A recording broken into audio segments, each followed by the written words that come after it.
Mkhwanazi told you, I'm not coming to you. Even before there was an actual date of the commission. That's how junior you are. And you want us to participate in a committee like this that has been juniorized?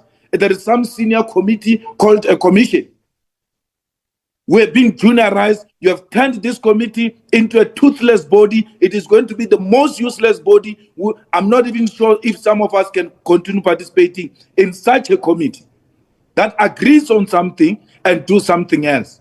Mkwanazi, subpoena does not mean Mkwanazi is wrong. If you don't know English, it's none of my problems. It's none of my baby to feed Malta Bella. Mkwanazi must be subpoenaed because what Mkwanazi said is important and cannot be postponed for a day. It's very urgent.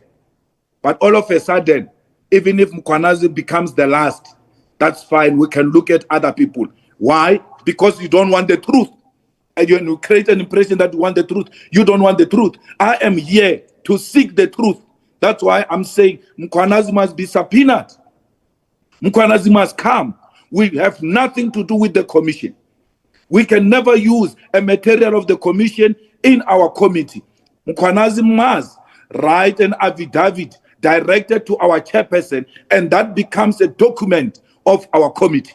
Any other thing is a hearsay. We don't want that. We want that which has been said to us by Mkwanazi and the rest of them. I don't know what you're doing with Deputy Minister Cyril. To show that you want to make this thing useless, you have put in deputy ministers with no powers. I don't know what they're going to tell you. I don't know what you want to get from those people. You are getting deputy ministers because you want to render this committee useless. That's what you're doing. And we don't agree with any of the proposals. We don't change any terms of reference. We want Mkwanazi as number one.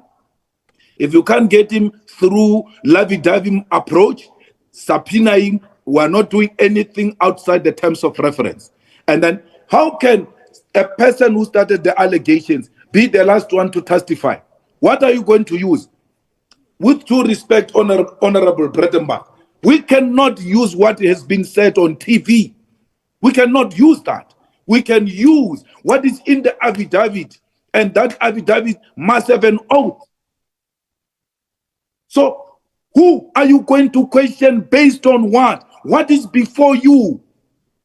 We need something before us. And the person who can give that is Mkwanazi. He has to come. Even if it means stopping half the way to go and appear into the commission, finish, come back, that's fine. But he has to come to us. Without Mkwanazi, we are toothless, we are useless, we don't know what we're talking about. Someone is alleging here. You go and ask someone else, or you did 1, 2, 3. Or go and ask the person who said, I did that, and give you a proof. They say Sibia has stolen or taken the dockets. That's one of the allegations. Of course, we know the dockets have been returned or whatever the case might be. We are going to go to Sibia and say to Sibia, where are the dockets? I never took any dockets. Don't know, what do you mean? He says, go to the person who says I stole the dockets to give you evidence that I took the dockets. It doesn't work like that. As an advocate, Honorable Bredenbach, you know that. It doesn't work like that.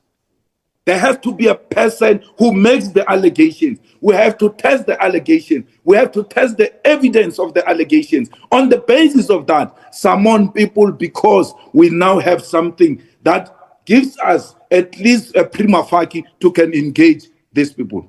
I rest my case.